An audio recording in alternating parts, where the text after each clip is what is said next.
All right, we'll go ahead and get started. It looks like I have all three chiefs on. So, hello, everybody. So, today we have the opportunity to hear from three of our city local police departments. We have Chief Byron Roberson of Prairie Village, Chief Darren McLaughlin of Merriam, and Chief Dan Madden of Mission. So, they're each going to take the floor and speak on their individual city departments, as well as share with us the unity between the cities and how they come together as a team.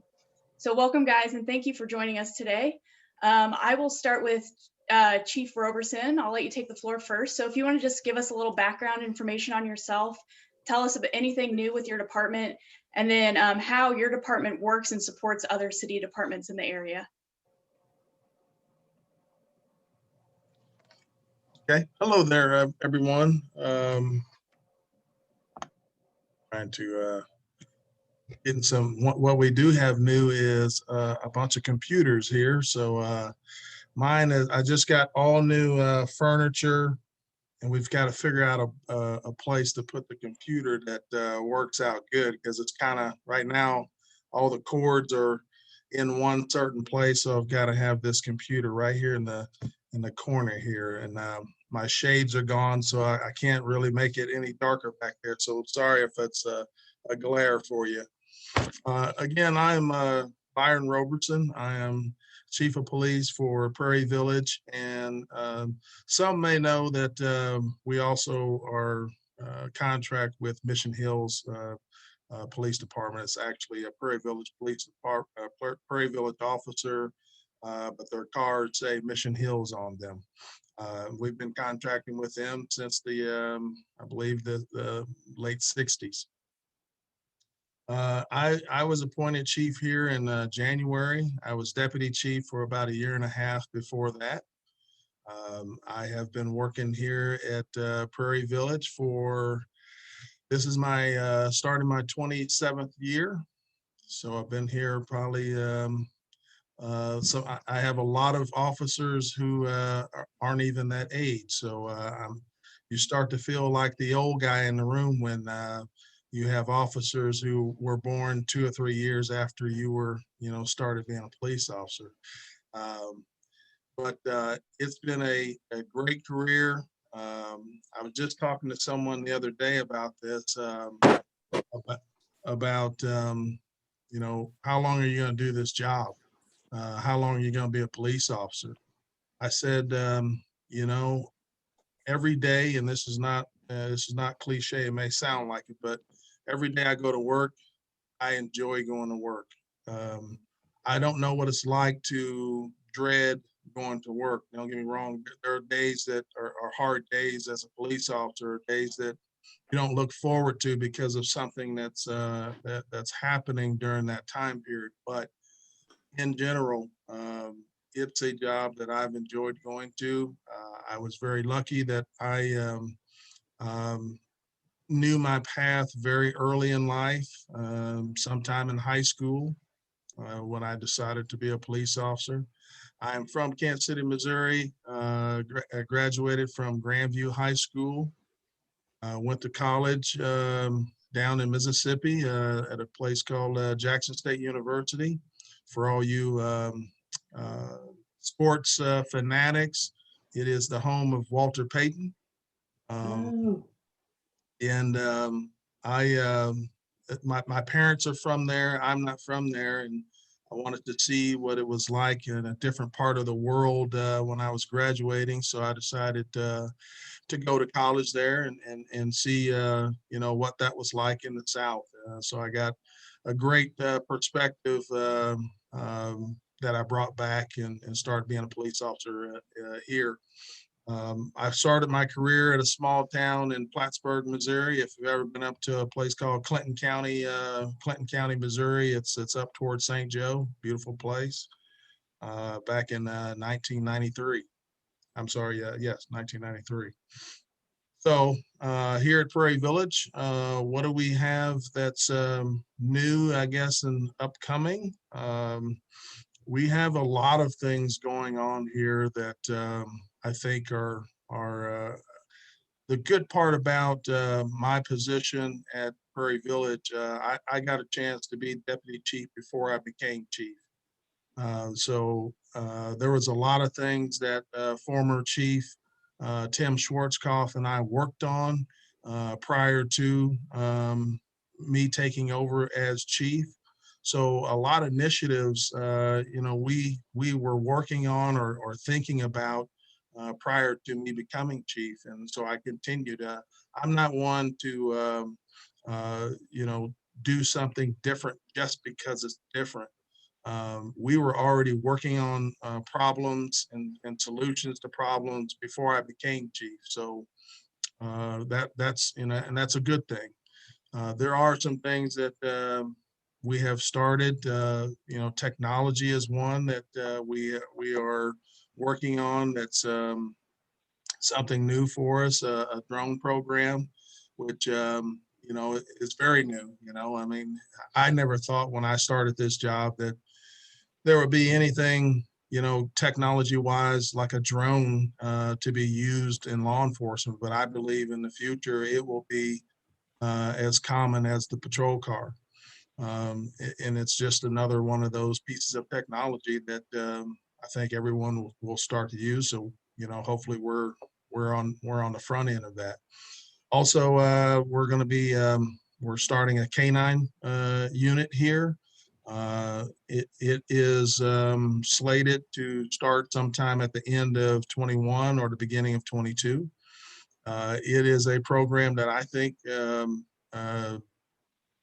tremendously increases the safety of the officers on the road, as well as the citizens that have the use of that canine. Currently we share canines with a lot of different agencies. We don't have one ourselves, but so we have to wait on a lot of sometimes a long response time because they're coming from out south or out west. So we just felt that it was time for us to we were large enough and had good funding that we should be able to put that kind of asset in our backyard so that we can call for it immediately. Other than that, there's a lot of other kind of boring stuff technology wise, such as new policy manual systems that we're doing, as well as some report writing things that are going to streamline and allow access for officers and supervisors out in the field to access report writing a lot easier, and documentation of their people and personnel. So some kind of some fun stuff, and then there's also just some good housekeeping stuff we have to do that keep our police department current and running.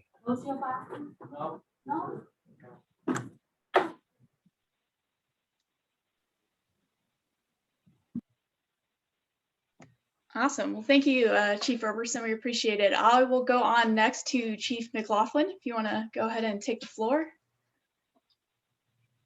Well, thanks for inviting me. I appreciate it. Always love talking to the public. When you become chief, you get about as far away from police work as you'll ever be and still get to call yourself a police officer. I don't write police reports. I don't respond to calls, and God help you if I do, because I'll probably screw it up since I haven't done it in like 15 years. I don't get to interact with the public the way I used to. So I love having the opportunity to talk to groups like this, to let them know, what we're doing and to hear feedback. That is my job, is communication on a level like this. So, I was never one, the irony is I never was one that liked to take speech class or, I'm a very introverted person when I'm in private. It drives people absolutely crazy. When I take all those personality tests, I come back on a high level of being an introvert. However, when I'm at work, I'm an extrovert. It's weird. It's one of those things that I have trained myself to do, and I actually enjoy it. but I don't enjoy it in my private life. So it's kind of a weird deal. I've been with the city of Merriam for 32 years. I have been police chief for 2 years this year. I've been an administrative officer for this department for about 15 years. So I've seen, just about every aspect of police work over the course of my career, and I've enjoyed every one of them. I miss the street. I still, think that the best part of my job was when I was out there on the street arresting bad guys. But I enjoy this part of the administration and setting things in place to help our citizens have the police force that they expect and want, to mentor young men and women coming up through the police field to get the best out of this career it has to offer. And those are different than what I originally signed up for, but they're still valuable and still make me come to work every day. Like Byron said, I haven't had a bad week ever. The first time I have a bad week will be my last week in law enforcement. Had a couple bad days, but I've never had a bad week. It's a very rewarding career, especially working for Merriam, working for the citizens I work for, working for the council and the city staff I work with. It's a team effort, and that's important to have a good working team relationship between your staff, your citizens, and your elected officials. I don't know how you can be a chief and not have those things and be effective. And I know Byron and Dan, enjoy very similar work environments because of the way Johnson County is, particularly Northeast Johnson County is. Our department is, we don't have a lot of changes going on. We're continuously dealing with what all other agencies are dealing with: hiring, retention, and technology. Like Byron said, we're always looking at new technology. We have a drone unit, but it's not a matter of, we don't just look at whether or not we can buy a drone. We also have to look at, should we buy a drone? Just because you can, should. Part of the jobs that we have as police chiefs is to look at the technology and say, okay, is it going to be a useful tool? Is it a cost-effective tool? And two, is it something that we should have? You have to weigh privacy concerns of our citizens. Is it something that, is too evasive? If it can be too evasive, you put the right controls in place to make sure it's not, and that you can show that to your citizens. Those are all important conversations that we have to have when we're looking at things like technology and so forth. So yeah, it's I think we do a really good job of that. We have those conversations with our council, with our elected officials, and with staff when we engage in things like that. We're always looking for new ways to attract and hire new people. And we're always looking for ways to engage our public. Like the pandemic we had, just one of the examples, we started a birthday parade in 2019. And that was a huge, huge success beyond anything I thought it would ever be. I thought it would be kind of, niche type thing where, we might get 1 or 2 calls. We did over 100 in 2019 during the pandemic. And we're still doing them today. But it's those little things there that, sometimes you got to think outside of what you think your law enforcement box is, and really find those unique ways to be able to reach out to your community and let them know, that you're here, and that you're here in a positive way, and you're here in a helpful way. And so those are the things that I strive to do as chief, is to continue to build those bridges with our community, find innovative ways to do that, and look for opportunity to team up with, our fellow agencies here in the Northeast Johnson County to continue to do those things. Awesome, thank you so much. And then we will end with Chief Madden, if you want to take the floor now. All right. Thank you for inviting us. It's like Byron said and Darren said, it's always nice to be able to have some interaction nowadays. So I've been the chief of police since February of this year. I have always lived in this area, grew up in Shawnee, graduated from Shawnee Mission Northwest, and then went on to college at Washburn University. Been with the city since 1999 and have had just a lot of luck and great timing in getting to where I'm at now. Was hired by Chief Sturm, and you know, he was a great mentor and kind of let us know that the public was our main responsibility, and really built that culture around that and try to maintain that we have to be trusted by our communities to be effective. So Mission has 28 officers sworn and 4 non-sworn personnel, 2 of those being records clerks and 2 of those being community service officers, which is still a program in its infancy, but they handle some animal control duties as well as some fingerprinting and other station duties for us. So as far as programs and new initiatives, one of the things that I think is important in our field nowadays is to have an emphasis on the wellness of our officers. So we're going to develop some officer wellness strategies to allow us to make sure that our officers are coming to work healthy and mentally prepared to do their job. I think that reduces their opportunities to make mistakes or bad decisions. So putting in a lot of emphasis on that. And technology-wise, we're in the same. Byron's in a little bit different spot than Darren and I. Darren and I are both dispatched to the sheriff's office, whereas Byron has his own dispatch center. So technology for us is always a little bit of a challenge because nothing we have is really ours. We have to kind of go by some of the rules of the other agencies. So that can be a challenge for us, but internally, one of our newest programs is a software system that allows us to integrate all of our kind of internal processes together.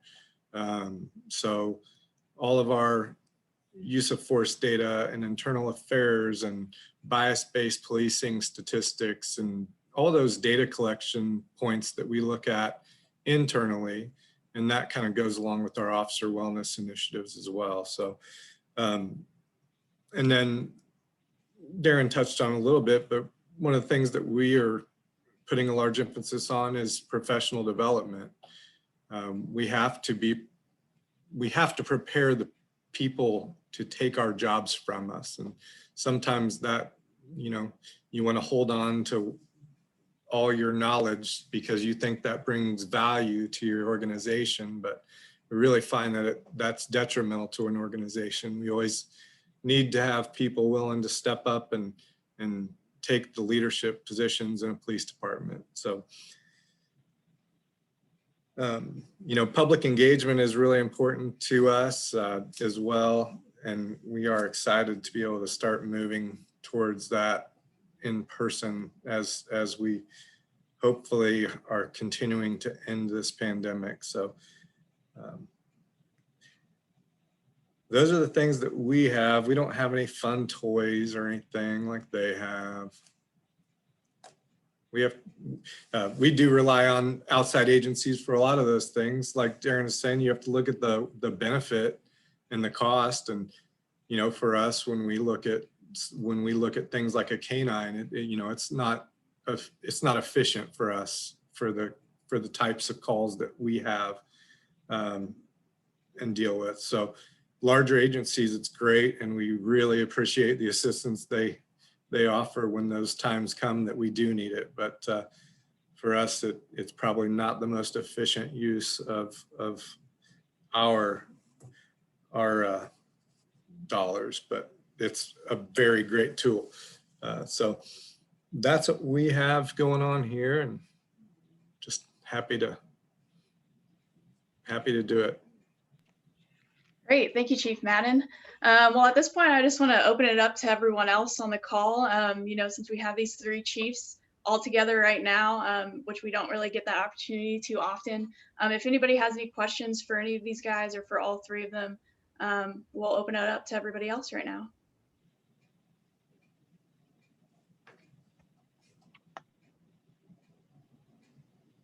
Come on, Ron, I know you got one.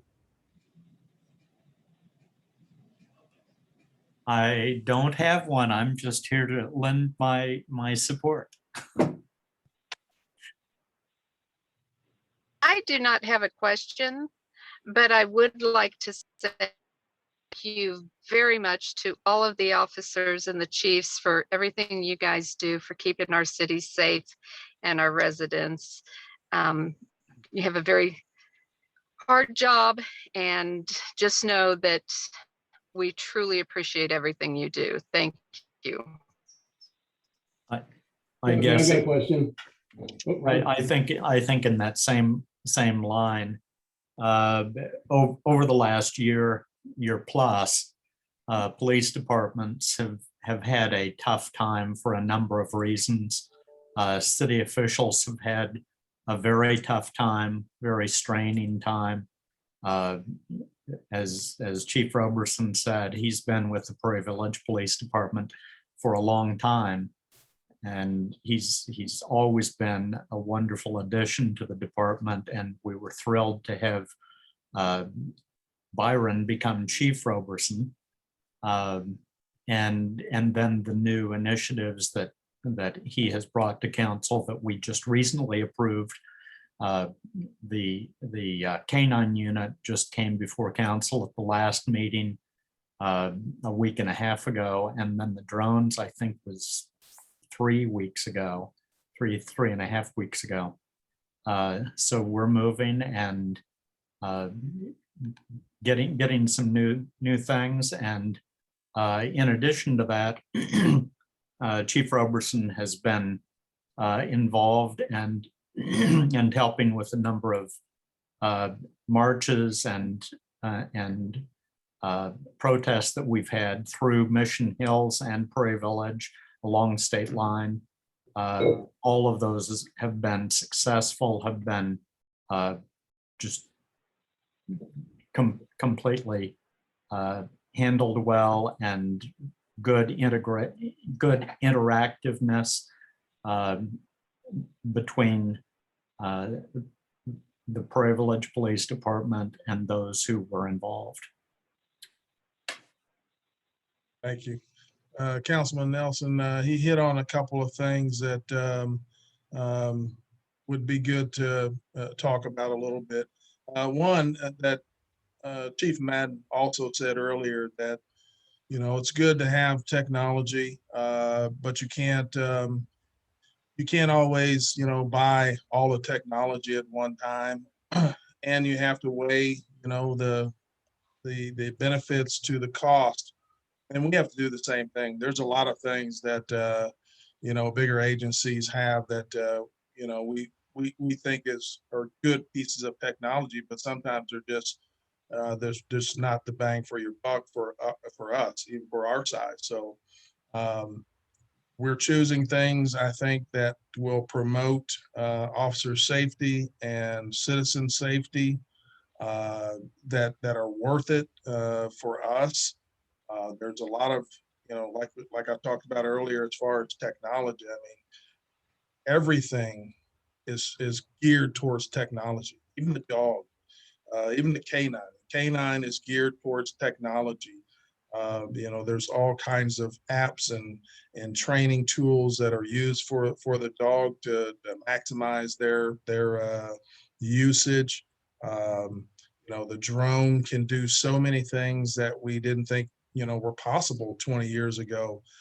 Being able to get on top of a building and see things that are going on, or find people in the dark, through technology, which they call FLIR technology, that can find people that are not wanting to be found. So those type of things are great, but what Councilman Nelson brought brought up that is even greater than that is the cooperation that we had with our citizens. And I mean, not just citizens of Prairie Village and Mission Hills, but citizens from all over the metro. We had some good, peaceful protest rallies, whatever you want to call them, last summer. We also used a lot of our agencies around us. And what I failed to touch on earlier when I was talking was our collaboration. I've known Dan and Darren for many, many years, and we have worked together in all of our ranks, you know, when we were sergeants, officers, corporals, things like that. So that is another great thing with the agencies in Johnson County. Our chiefs of police all work together extremely well. I was on a panel here just yesterday, and we were talking about that very thing, that it's not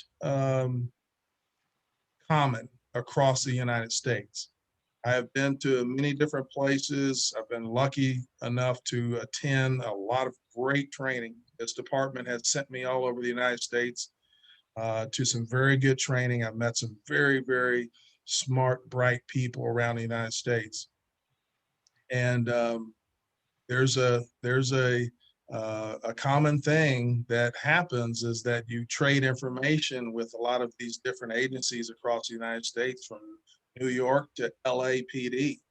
And one thing that is common is that those places, a lot of places, do not have the cooperation amongst their police departments. They're very, in a lot of places, especially like the East Coast, I'm sorry, East Coast people, but they're very territorial, and they do not share information. They don't, and that's the way it used to be with the federal government and local and state police departments. They were very territorial, didn't share information. But here in the metro of Kansas City, I tell you, on both sides, Missouri and Kansas side, we meet regularly. We trade information. We give information to make all of our police departments a better place. And that is, you know, something I think that is very unique with this part of the country, is that we are able to make our police departments better by not reinventing the wheel, but obtaining this information from our neighbors, you know, from our agencies around us that, you know, sometimes have great ideas. The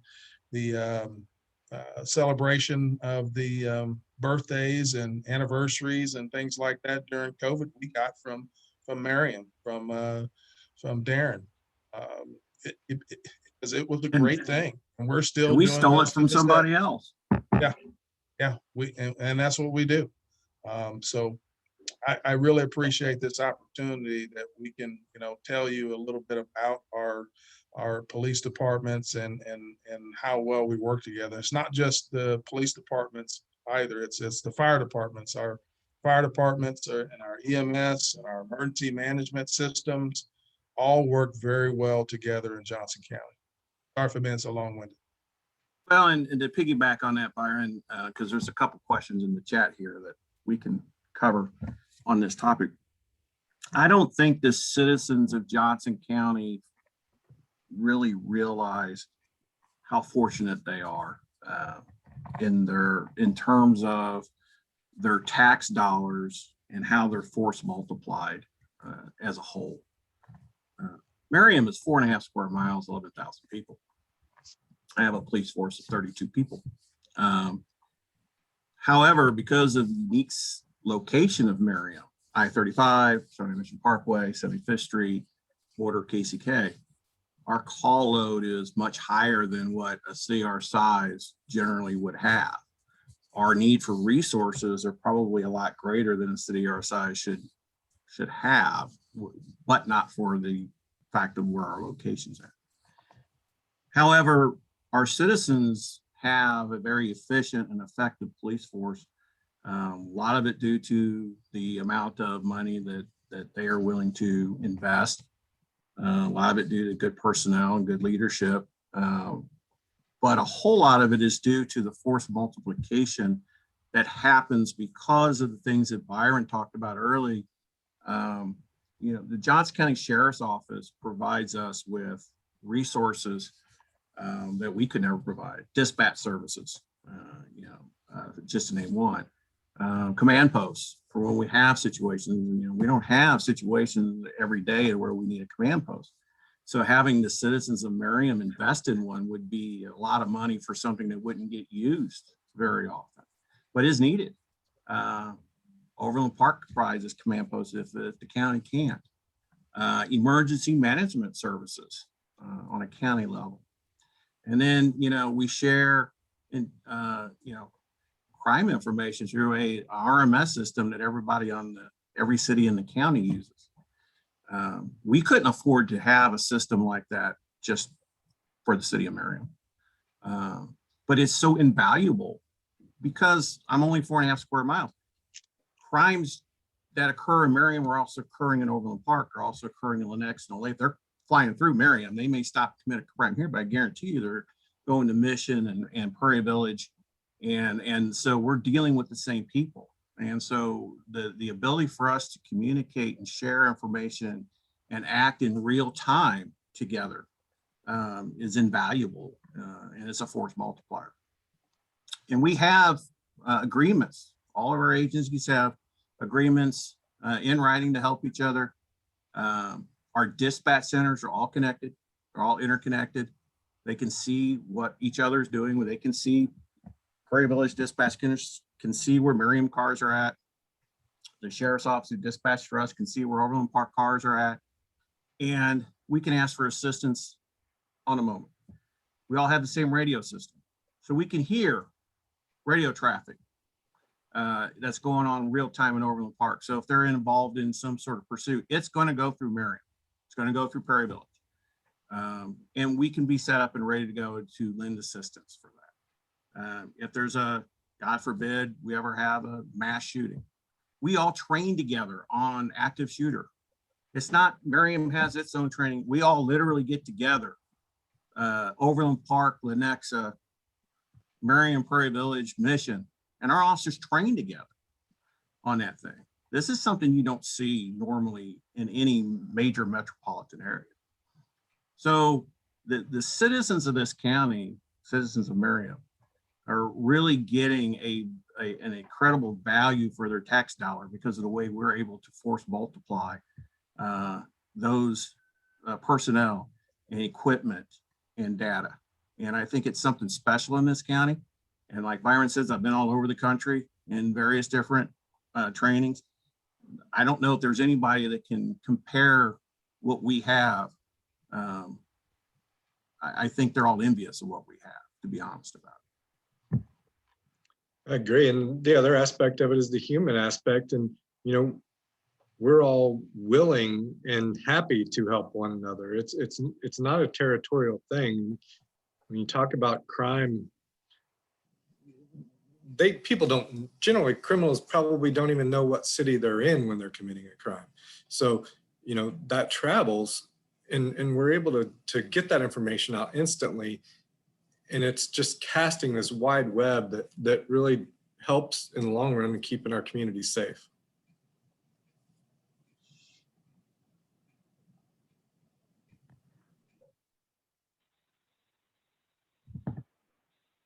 All right, it does look like we have another question in the comments. So it says, of all of the various strategies, recommendations, and changes to policing that are and have recently been in the national spotlight, which excites you the most and do you think could be beneficial to Northeast JOCO departments? From my perspective, there's really not a lot that's coming out at the national level that we're not already doing in some form, fashion, degree. There's nothing new in a lot of these policing reforms that are coming out that we haven't already been doing. If you look at the policies and procedures of most agencies here in Johnson County, a lot of what's being proposed is already covered in some form or aspect already. I don't know that we're really having to make major wholesale changes or reforms. And that's because, you know, we stay on the front line of you know, what is professional police work? You know, and it's all about training, and it's all about, you know, standards. And I think this county has a really good reputation of having agencies that stay on the forefront of that. And so I really haven't seen anything that's come out on the national level that we already haven't been doing as a whole.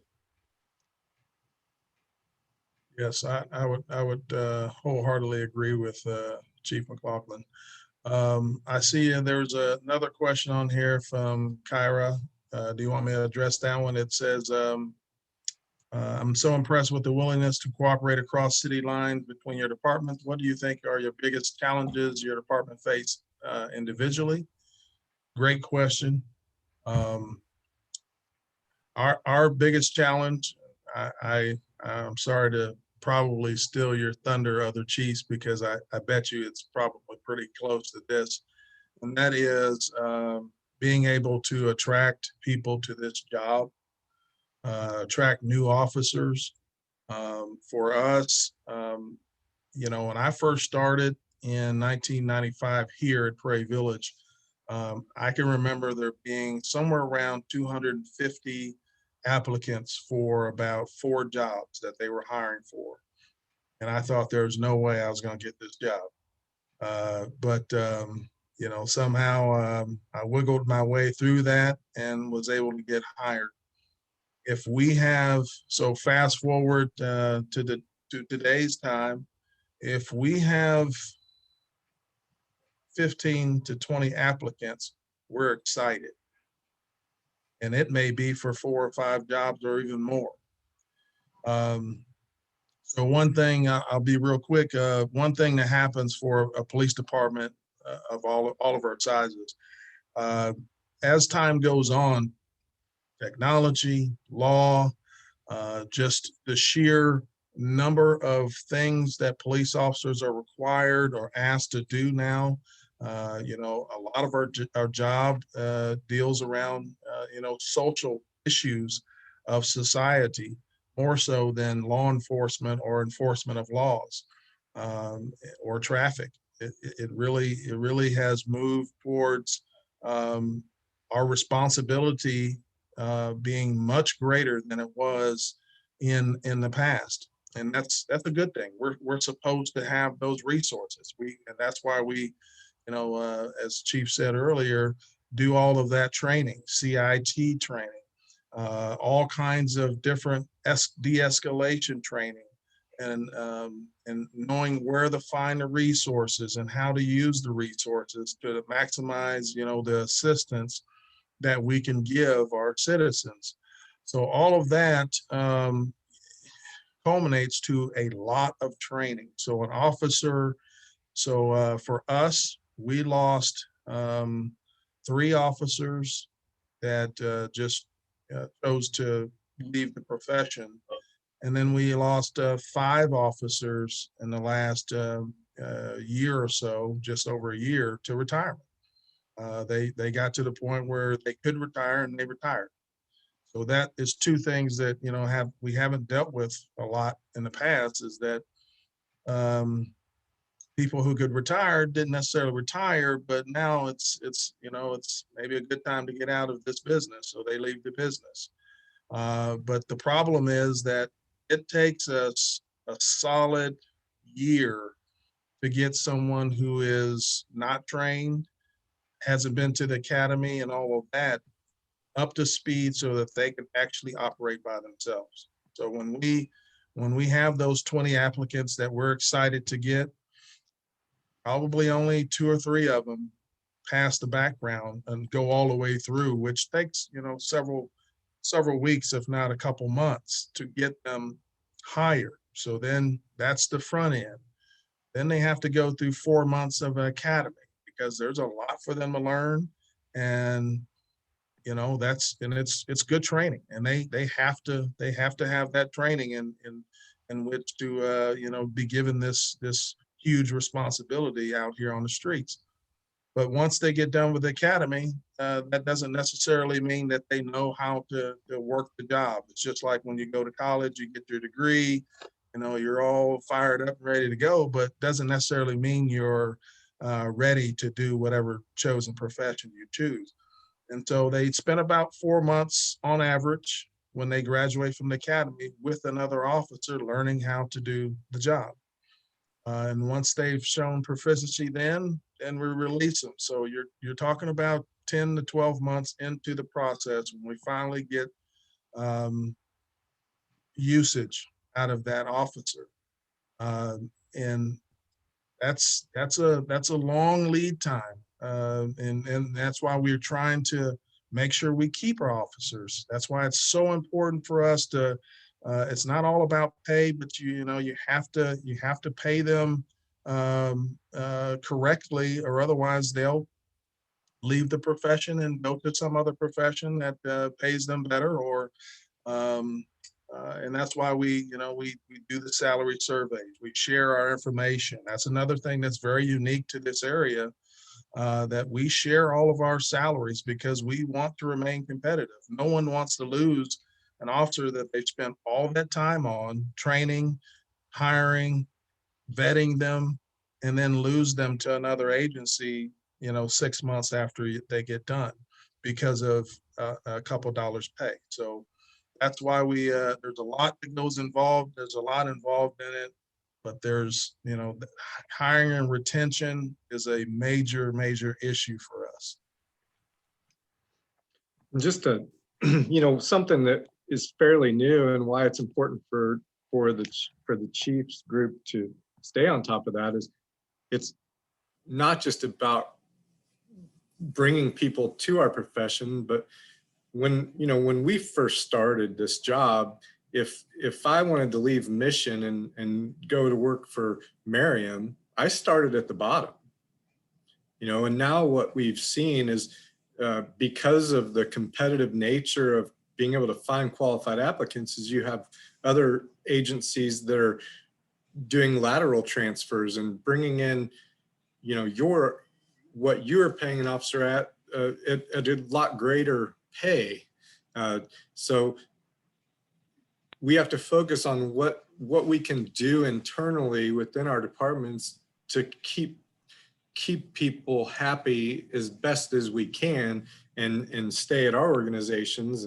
And that becomes more of a challenge for smaller agencies that don't have as many opportunities as some of the larger agencies with some of the traditional roles you see in law enforcement. So we have to be creative and kind of foster good culture relationships with our employees to make sure they feel valued and appreciated. And that is just as important as the pay.